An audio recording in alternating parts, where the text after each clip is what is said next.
B J പിയും നരേന്ദ്രമോദിയും ഇന്ത്യയിൽ അധികാരത്തിലേക്ക് വരുന്നത് 2014 2014 ശേഷം ഇപ്പോൾ 2025 എത്തി നിൽക്കുന്ന 11 കൊല്ലങ്ങളും ഭരിച്ചിട്ടുള്ളത് ബി ജെ പി തന്നെയാണ്.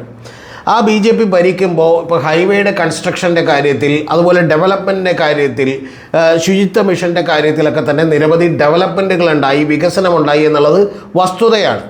പക്ഷേ ഇത്തരത്തിലുള്ള വികസനങ്ങളൊക്കെ ഉണ്ടായിക്കൊണ്ടിരിക്കുമ്പോഴും പലപ്പോഴും ഇപ്പോൾ 11ാമത്തെ കൊല്ലത്തിലേക്ക് എത്തി നിൽക്കുമ്പോൾ മോദി എന്ന് പറയുന്ന ബ്രാൻഡ് വളരെയധികം തകർന്നടിച്ചിരിക്കുകയാണ്. മോദിയെ മാറ്റുന്നതിനെക്കുറിച്ച് പോലും RSSും മറ്റു പാർട്ടികളുമൊക്കെ ആലോചിച്ചുകൊണ്ടിരിക്കുകയാണ്. കൂടാതെ 2024 തെരഞ്ഞെടുപ്പ് കഴിഞ്ഞപ്പോൾ മോദി ഗവൺമെൻറ് എന്ന് പറയാൻ പറ്റാത്ത രീതിയിൽ ഇതൊരു NDA ഗവൺമെൻറ്റായി മാറി. എന്ന് പറഞ്ഞാൽ ബി ജെ പിക്ക് ഒറ്റയ്ക്ക് ഭൂരിപക്ഷമില്ലാത്തൊരു ഗവൺമെൻറ്റായി മാറി എന്നുള്ളത് നമുക്കെല്ലാവർക്കും അറിയാം. കഴിഞ്ഞ തവണ, അതായത് 2014 അധികാരത്തിലേക്ക് വരുമ്പോൾ അവർക്കൊരു മജോറിറ്റി ഉണ്ടായിരുന്നു. 284 വോട്ടുകളുടെ മജോറിറ്റിയാണ് ബി ജെ പിക്ക് ഉണ്ടായിരുന്നതെങ്കിൽ കുറച്ചും കൂടി കഴിഞ്ഞ് 2019 എത്തിയപ്പോൾ ആ ഇമേജ് വളരുകയാണ് ഉണ്ടായിട്ടുള്ളത്. അവരുടെ വോട്ട് പെർസെൻറ്റേജിലും വർധനമുണ്ടായി. അങ്ങനെ 303 സീറ്റുകൾ എന്ന് പറഞ്ഞാൽ ഒരു അബ്സല്യൂട്ട് മജോറിറ്റിയുമായിട്ടാണ് ബി ജെ പി അധികാരത്തിലേക്ക് എത്തിയത്. പക്ഷേ 2019 കഴിഞ്ഞ് പിന്നെയും അത് പതുക്കെ കുറഞ്ഞ് ഇപ്പോൾ നമുക്കറിയാം 240 സീറ്റുകൾ, അതായത് കൃത്യമായിട്ട് 63 സീറ്റുകൾ ബി ജെ പിക്ക് കുറഞ്ഞു. അപ്പോൾ ഇങ്ങനെ കുറയുന്നതിനിടക്ക് ബി ജെ പിക്കും അതുപോലെ നരേന്ദ്രമോദിക്കും, വിശേഷിച്ച നരേന്ദ്രമോദിക്ക് പറ്റിയിട്ടുള്ള അബദ്ധങ്ങളെക്കുറിച്ച്, മണ്ടത്തരങ്ങളെക്കുറിച്ച്, അതുവഴി നടന്നിട്ടുള്ള പ്രൊപ്പഗാണ്ടകളെക്കുറിച്ചാണ് ഇന്ന് നമ്മുടെ വീഡിയോ ചർച്ച ചെയ്യുന്നത്.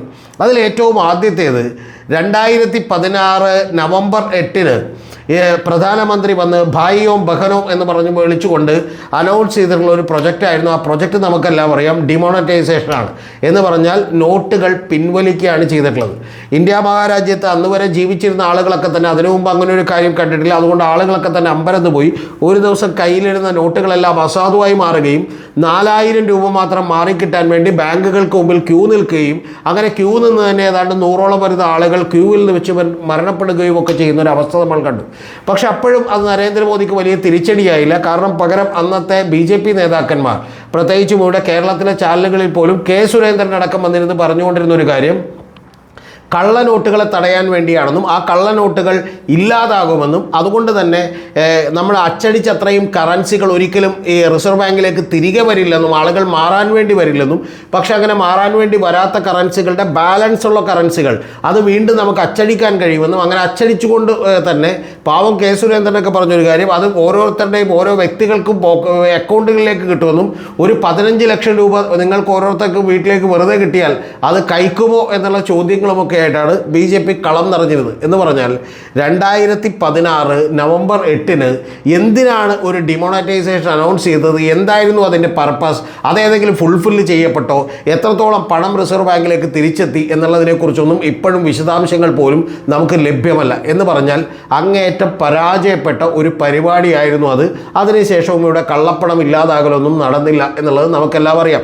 അന്ന് പക്ഷെ പറഞ്ഞിരുന്നൊരു കാര്യം, ടെറർ ഫണ്ടിങ്ങുകളൊക്കെ നടത്തുന്നത് ഇത്തരത്തിലുള്ള കള്ളപ്പണങ്ങളിലൂടെയാണെന്നും അതുപോലെ തന്നെ ഫേക്ക് കറൻസികളുണ്ടെന്നും ഇതൊക്കെ ഒഴിവാക്കാൻ കഴിയുമെന്നുമാണ്. പക്ഷേ ഇതൊക്കെ ഒഴിവാക്കിയോ എന്നുള്ളതിനെക്കുറിച്ച് പിന്നീട് ആരും പറഞ്ഞിട്ടില്ല എന്ന് മാത്രമല്ല, നിങ്ങൾ ഇത് തെറ്റായി പോയെങ്കിൽ എന്നെ ശിക്ഷിച്ചോളൂ എന്ന് പറഞ്ഞുകൊണ്ട് നരേന്ദ്രമോദി വിതുമ്പുന്നൊരു കാഴ്ചയുമൊക്കെ നമ്മൾ കണ്ടു.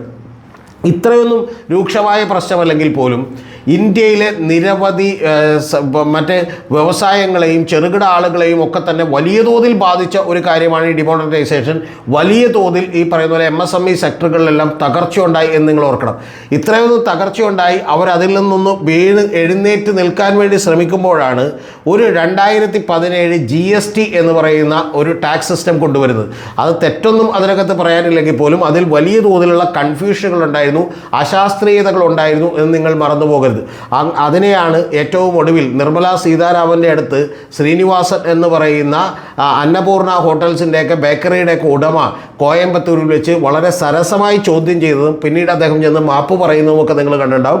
അദ്ദേഹം ചെന്ന് അന്ന് പറഞ്ഞൊരു കാര്യം എന്ന് പറയുന്നത്, ബണ്ണിന് ഈ പറയുന്ന പോലെ എന്തേ ഉള്ളൂ 4%, 5% GST ഉള്ളൂ, അതുപോലെ ക്രീമിന് 5% GST ഉള്ളൂ. പക്ഷേ ക്രീമിൻ്റെ അകത്ത്, ബണ്ണിൻ്റെ അകത്ത് ക്രീം വെക്കുമ്പോൾ അതെന്ത് ചെയ്യും, 12-18% GST ആകും. എങ്കിൽ ഇത് രണ്ടും ഞങ്ങൾക്ക് സെപ്പറേറ്റ്ലി തന്നോളൂ, ഞങ്ങൾ ബണ്ണിനകത്ത് ക്രീം വെച്ചോളാം എന്ന് അദ്ദേഹം പറയുകയുണ്ടായി. എന്ന് പറഞ്ഞാൽ അതിൽ പലതരത്തിലുള്ള അശാസ്ത്രീയതകളും ഉണ്ടായിരുന്നു എന്ന് ചുരുക്കം. അതുതന്നെ വലിയ തോതിൽ ഈ പറയുന്ന ചെറിയ സ്മോൾ സ്കെയിൽ ആളുകളെല്ലാം തന്നെ ബാധിക്കുകയും ബിസിനസ്സിൽ നിന്ന് അവർക്ക് വേണ്ടത്ര ലാഭമുണ്ടാകാതിരിക്കുകയും പല ബിസിനസ്സുകളും ഹോട്ടലുകളുമൊക്കെ അടച്ചുപൂട്ടി പോവുകയും ചെയ്തു എന്നുള്ളത് മറന്നു പോകരുത്. ഇതെല്ലാം ഒരു പരിധിവരെ ഒരു ഭരണപരമായിട്ടുള്ള നടപടികളാണ്. അത് ചിലപ്പോൾ അത്തരത്തിൽ 10-20 നടപടികൾ എടുക്കുമ്പോൾ വേണമെങ്കിൽ ഒരെണ്ണം തെറ്റാം എന്നൊക്കെ ഉള്ളത് നമുക്ക് യാഥാർത്ഥ്യം അംഗീകരിക്കാവുന്ന കാര്യമാണ്. പക്ഷെ ഒട്ടും അംഗീകരിക്കാൻ കഴിയാത്ത മൂന്നാമത്തെ ഒരു പ്രധാനപ്പെട്ട പ്രശ്നം കൂടി ഉണ്ടായത് മണിപ്പൂരിലുണ്ടായിട്ടുള്ള ലഹളയാണ്. എന്ന് പറഞ്ഞാൽ ഇന്ത്യയിൽ തന്നെയുള്ള ഒരു സ്റ്റേറ്റിൽ വലിയ തോതിൽ കലാപം നടക്കുകയും നിരവധി പേർ കൊല്ലപ്പെടുകയും ഒരുപാട് ആളുകൾ 10,000-കണക്കിന് ആളുകൾ അവരുടെ ഭൂമിയും വീടുമെല്ലാം ഉപേക്ഷിച്ച് പോകേണ്ടി വരികയും നഗ്നരായിട്ടുള്ള സ്ത്രീകളെ തന്നെ പരേഡ് നടത്തുകയും അവിടെയെല്ലാം തന്നെ പോലീസ് സ്റ്റേഷനിലേക്ക് പോലീസുകാരുടെ അടുത്തോട്ടും രക്ഷക്കായി ഓടിച്ചെന്ന സ്ത്രീകളെ കലാപകാരികൾക്ക് വിട്ടുകൊടുക്കുന്നതിനും അടക്കമുള്ള നിരവധി പ്രശ്നങ്ങൾ ഉണ്ടായിട്ടും 2023 തുടങ്ങിയ കലാപത്തിനെക്കുറിച്ച് സംസാരിക്കാൻ നരേന്ദ്രമോദിക്ക് 2025 വരെ കാത്തിരിക്കേണ്ടി വന്നു എന്നുള്ളതാണ്. ഇതിനിടയിൽ അദ്ദേഹം നിരവധി രാജ്യങ്ങൾ 50ഓളം വരുന്ന രാജ്യങ്ങൾ വിസിറ്റ് ചെയ്യുകയും സൈപ്രസിൽ പോവുകയും നിരവധി പ്രശ്നങ്ങളിൽ ഇടപെടുകയും ഒക്കെ ചെയ്യുമ്പോഴും മണിപ്പൂരിനെ അവഗണിച്ചു എന്നുള്ളത് ഒരു യാഥാർത്ഥ്യമാണ്. അതിന് യഥാർത്ഥത്തിൽ ഒരു ഡിഫൻസ് ഈ പറയുന്ന പോലെ പ്രതിരോധം സൃഷ്ടിക്കാൻ പോലും BJPക്കൊന്നും കഴിഞ്ഞില്ല എന്നുള്ളതും വാസ്തവമായിട്ടുള്ളൊരു കാര്യമാണ്. ഇത് എല്ലാത്തിനും ശേഷം അദ്ദേഹം ഇന്ത്യ US റിലേഷൻഷിപ്പിൽ അദ്ദേഹം നടത്തിയിട്ടുള്ള പല ഇടപെടലുകൾ ഞാൻ നേരത്തെ തന്നെ നിങ്ങളോട് പറഞ്ഞിട്ടുണ്ട്. എന്ന് പറഞ്ഞാൽ ഇന്ത്യയുടെ ചരിത്രത്തിൽ ഒരു പ്രധാനമന്ത്രി പോലും മറ്റൊരു രാജ്യത്തെ തെരഞ്ഞെടുപ്പുകളിൽ ഇടപെടുകയോ ഹൗഡി മോഡി പോലെയുള്ള പരിപാടികൾ നടക്കുകയോ അബ് കി ബാർ ട്രംപ് സർക്കാർ ഇത്തവണ അടുത്ത പ്രാവശ്യം ട്രംപ് സർക്കാർ വരും എന്ന് പറയുകയും ഇപ്പോൾ ഇത്തവണ ട്രംപ് സർക്കാർ വരുമെന്ന് പറയുകയും ഒന്നും ചെയ്തിട്ടില്ലെങ്കിൽ പോലും അത്തരത്തിൽ ഡൊണാൾഡ് ട്രംപിൻ്റെ തെരഞ്ഞെടുപ്പ് പരിപാടികളിൽ പോലും ഒരു പ്രചാരകൻ്റെ വേഷം ധരിച്ചുകൊണ്ട് നരേന്ദ്രമോദി എത്തുന്നത് നമ്മൾ കണ്ടു. അതിനുശേഷം നമ്മളിപ്പോൾ എത്തി നിൽക്കുന്നൊരവസ്ഥ അറിയാമല്ലോ. അതായത് നമുക്ക് ഏറ്റവും കൂടുതൽ പ്രയോജനം കിട്ടുന്ന H1B വിസ പോലെയുള്ള പരിപാടികൾക്ക് പോലും $1,00,000 ഫീസ് കൊടുക്കേണ്ടി വരുന്നു എന്ന് പറയുന്നൊരവസ്ഥയുണ്ട്. എന്ന് പറഞ്ഞാൽ ഇന്ത്യയിൽ നിന്ന് ആളുകൾ എടുക്കുന്നത് ഏതാണ്ട് നിർത്തും അമേരിക്കയിലെ കമ്പനികൾ എന്ന് തന്നെയാണ് ചുരുക്കം. രണ്ടാമത്തത് നമുക്കറിയാം, നമുക്ക് പീനൽ ടാക്സ് 25% കൂടാതെ പീനൽ ടാക്സ് ആയിട്ട് അതായത് പിഴ ടാക്സ് ആയിട്ട് വീണ്ടും 25% കൂടി അടിച്ചുകൊണ്ട് ഏതാണ്ട് 50 മുതൽ 60% വരെയുള്ള ടാക്സും അമേരിക്കയിലേക്ക് നമ്മൾ എക്സ്പോർട്ട് ചെയ്യുന്ന ഉൽപ്പന്നങ്ങൾക്ക് മേലിൽ ചാർത്തി എന്നുള്ളതും നമുക്കറിയാവുന്നൊരു കാര്യമാണ്. അപ്പോൾ ഇത്തരത്തിലുള്ള വലിയ മിസ്റ്റേക്കുകൾ കാണിച്ചുകൊണ്ടേയിരിക്കുന്നു എന്നുള്ളതാണ്. ഇനി അടുത്തത് നമ്മൾക്കറിയാം, ഏറ്റവും പ്രധാനപ്പെട്ട കാര്യമെന്ന് പറയുന്നത് നരേന്ദ്രമോദി ഒരു ഇൻ്റർവ്യൂവിൽ പ്രദീപ് കൊൻവാലൊക്കെ ഇരിക്കുന്ന ഇന്ത്യ ടുഡേയുടെ ഈ പറഞ്ഞ പോലെ പ്രദീപ് കൊൻവാല ഇരിക്കുന്ന ഒരു ഇൻ്റർവ്യൂവിൽ അദ്ദേഹം ചോദിക്കുന്ന ഒരു ചോദ്യമുണ്ട്. രാഹുലിനെ കുറിച്ചൊരു ചോദ്യം ചോദിക്കുമ്പോൾ അദ്ദേഹം പറയുന്ന ഒരു പ്രധാനപ്പെട്ട കാര്യം കോൻ രാഹുൽ, ഏത് രാഹുൽ എന്നാണ് ചോദിക്കുന്നത്. ആ ഏത് രാഹുൽ എന്ന് ചോദിച്ചുകൊണ്ട് ഞാൻ വളരെയധികം വളർന്നു കഴിഞ്ഞു എന്നും അതിനപ്പുറത്തേക്ക് ഒരു പ്രതിപക്ഷ നേതാവോ അല്ലെങ്കിൽ കോൺഗ്രസ് എന്ന് പറയുന്ന ഏറ്റവും വലിയ പാർട്ടിയുടെ നേതാവിനെ പോലും ഏത് രാഹുലാണ് എന്ന് ചോദിക്കുന്ന നിലയിലേക്കും അദ്ദേഹത്തെ അവഗണിക്കുകയും അണ്ടർ എസ്റ്റിമേറ്റ് ചെയ്യുകയും ചെയ്യുന്ന ഒരു ലെവലിലേക്ക് നരേന്ദ്രമോദി എത്തി എന്നുള്ളതാണ് ഏറ്റവും പ്രധാനപ്പെട്ട കാര്യമെന്ന് പറയുന്നത്. ഇത് ബിസിനസ്സിലൊക്കെ തന്നെ പല ബ്രാൻഡുകൾക്കും ഇത്തരം കാര്യങ്ങൾ സംഭവിക്കാറുണ്ടെങ്കിൽ മോദി ബ്രാൻഡിനും വളരെയധികം വരുന്നൊരു കോൺഫിഡൻസ് ഉണ്ടാവുകയും ഇനി എന്നെ ബീറ്റ് ചെയ്യാൻ കഴിയില്ല എന്ന് പറയുന്നൊരു തോന്നലുണ്ടാവുകയും ചെയ്തതിൻ്റെ അടിസ്ഥാനത്തിൽ സംഭവിച്ചു പോയ പ്രശ്നമാണെങ്കിൽ 2024 എത്തുമ്പോൾ നമുക്കറിയാം 40-ലധികം വരുന്ന സീറ്റുകളിൽ നിന്ന് 99 സീറ്റുകളിലായി രാഹുൽ ഗാന്ധി ഉയർത്തെഴുന്നേൽക്കുകയും കോൺഗ്രസിന് പ്രതിപക്ഷ നേതൃസ്ഥാനം കിട്ടുകയും ചെയ്യുന്നൊരു കാര്യമാണ് നമ്മൾ കാണുന്നത്. ഇതുവരെയാണ് നമ്മൾ ഇതുവരെ കണ്ടതെങ്കിൽ ഇനി നരേന്ദ്രമോദി ഇപ്പോൾ ചെയ്തുകൊണ്ടിരിക്കുന്ന ഒരു കാര്യമെന്ന് പറയുന്നത് അത് വോട്ട് ചോരിയുടെ ഈ പറഞ്ഞ പ്രശ്നങ്ങളാണ്. വോട്ട് ചോരിയുടെ ആരോപണത്തെ തന്നെ തള്ളിക്കളയുകയും ആ വോട്ട് ചോരി ആരോപണത്തിന് പകരം അദ്ദേഹത്തിൻ്റെ മന്ത്രിസഭയിലെ ചില മന്ത്രിമാരെ വെച്ചുകൊണ്ട് ഇലക്ഷൻ കമ്മീഷനെ തന്നെ ന്യായീകരിക്കുകയും ആ ഇലക്ഷൻ കമ്മീഷൻ ഈ നമ്മുടെ കേരളത്തിലെ വയനാടുള്ള ഒരു മൈമൂനയെക്കുറിച്ച് പോലും സംശയങ്ങൾ ഉന്നയിക്കുകയും 3 മൈമൂനമാരുണ്ടെന്ന് പറയുകയൊക്കെ ചെയ്തുകൊണ്ട് വളരെ വിദണ്ഡവാദങ്ങൾ ഉന്നയിക്കുകയും പിന്നീട് അത് പൊളിഞ്ഞു പോവുകയും ചെയ്യുന്നത് നമ്മൾ കണ്ടു. കാരണം അത്തരത്തിൽ യഥാർത്ഥത്തിൽ പല പഞ്ചായത്തുകളിലായി പല സ്ഥലങ്ങളിലായി നിരവധി മൈമൂനമാരുണ്ട് എന്നുള്ളതും ഒരു വീട്ട് അഡ്രസ്സിൻ്റെ പേരിൽ തന്നെ 200-ലധികം പേർ അതും ഡിഫറൻ്റ് ആയിട്ടുള്ള കാസ്റ്റും മതങ്ങളുമുള്ള ആളുകളുണ്ട് എന്നുള്ളതും ഒക്കെ തന്നെ പറയുകയും അത് പൊളിഞ്ഞു പോവുകയും ചെയ്തു. കാരണം അതൊരു പേര് സ്ഥലപ്പേരാണെന്നും ആ സ്ഥലപ്പേരിൽ അത്തരത്തിൽ ഹിന്ദുക്കളും മുസ്ലിങ്ങളും ക്രിസ്ത്യൻസും ഒക്കെ തന്നെ ഒരുമിച്ച് താമസിക്കുകയും ചെയ്യുന്നുണ്ടെന്നും ഇത്തരത്തിലുള്ള വിദണ്ഡവാദങ്ങൾ കൊണ്ടൊന്നും ഈ പറയുന്ന വോട്ട് ചോരി എന്ന് പറയുന്ന ഒരു ആരോപണത്തെ തകർക്കാൻ കഴിയില്ല എന്നുള്ളതും അദ്ദേഹം മനസ്സിലാക്കിയില്ല. ഇപ്പോഴും ശ്രമിച്ചുകൊണ്ടിരിക്കുന്ന ഒരു കാര്യമെന്ന് പറയുന്നത് വോട്ട് ചോരിയുടെ കാര്യത്തിൽ 2 പത്രസമ്മേളനങ്ങൾ രാഹുൽ ഗാന്ധി നടത്തിയിരുന്നു.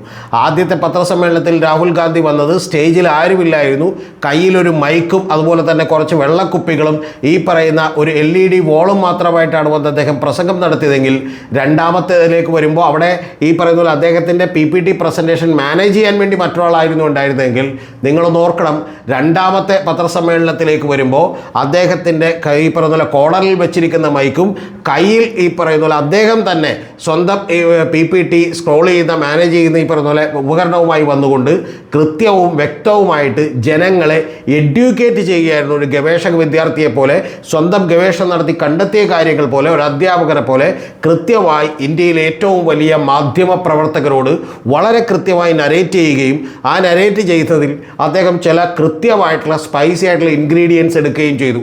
അതിലേറ്റവും പ്രധാനപ്പെട്ട കാര്യം 4 മണിക്ക് ഒരാൾ എഴുന്നേൽക്കുന്നു, എന്നിട്ട് 4:26 എന്ത് ചെയ്യുന്നു, ഒരു 7 സെക്കൻഡുകൾ കൊണ്ടൊരു ഫോം ഫില്ല് ചെയ്യുന്നു, 36 സെക്കൻഡുകൾ കൊണ്ടൊരു ഫോം ഫില്ല് ചെയ്യുന്നു, എന്നിട്ട് 2 പേരെ ഡിലീറ്റ് ചെയ്തിട്ട് കിടന്നുറങ്ങുന്നു എന്ന് പറയുന്ന പരാമർശം മുതൽ നിരവധി കാര്യങ്ങൾ ഉൾപ്പെടുത്തിക്കൊണ്ട് എങ്ങനെയാണ് രാഹുൽ ഗാന്ധി യഥാർത്ഥത്തിൽ ഇന്ത്യൻ മനസ്സുകളെ ജയിക്കാൻ കഴിയുന്ന ഒരാളായി ഇവോൾവ് ചെയ്യുന്നത് എന്ന് മനസ്സിലാക്കാൻ നരേന്ദ്രമോദിക്ക് കഴിഞ്ഞില്ല എന്നുള്ളതാണ് ഏറ്റവും വലിയ പ്രധാനപ്പെട്ട വിഷയം.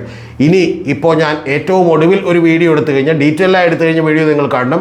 അത് ഇപ്പോൾ ഉണ്ടായിട്ടുള്ളത് ലഡാക്കിലെ വലിയ പ്രക്ഷോഭമാണ്. ജൻസി പ്രക്ഷോഭങ്ങളെല്ലാം ബംഗ്ലാദേശിനെയും അതുപോലെ തന്നെ ശ്രീലങ്കയെയും അതുപോലെ നേപ്പാളിനെയും പിടിച്ചു കുലുക്കിയത് നമുക്കറിയാം, മ്യാൻമറിൽ ഉണ്ടായത് നമുക്കറിയാം, അതുകൂടാതെ പാകിസ്ഥാനിൽ ഉണ്ടായിക്കൊണ്ടിരിക്കുന്ന പട്ടാള അട്ടിമറികൾ നമുക്കറിയാം, ഇമ്രാൻഖാൻ ജയിലിൽ കിടക്കുന്നതറിയാം. ഇങ്ങനെ നമ്മുടെ അയൽ രാജ്യങ്ങളെല്ലാം തന്നെ നമുക്കെതിരാവുകയും അവിടെയെല്ലാം തന്നെ ഒട്ടും സ്റ്റേബിൾ അല്ലാത്ത അതിർത്തികൾ ഉണ്ടാവുകയും അതെല്ലാം തന്നെ ഭീഷണിയാവുകയും ചെയ്യുന്ന അവസ്ഥയിലാണ് യഥാർത്ഥത്തിൽ നിങ്ങൾ അറിയേണ്ടത് ലഡാക്കിൽ ഇത്തരത്തിൽ വലിയ തോതിലുള്ള ഒരു പ്രക്ഷോഭം പൊട്ടിപ്പുറപ്പെട്ടിരിക്കുന്നത്. ആ പ്രക്ഷോഭത്തിൻ്റെ ഏറ്റവും പ്രധാനപ്പെട്ട കാര്യങ്ങളിൽ ഒന്ന് നിങ്ങൾ അറിയേണ്ടത്, അത് ഏറ്റവും തന്ത്രപ്രധാനമായ ഒരു സ്ഥലങ്ങളിലാണ് എന്നുള്ളത് കൂടി മറന്നു പോകരുത്.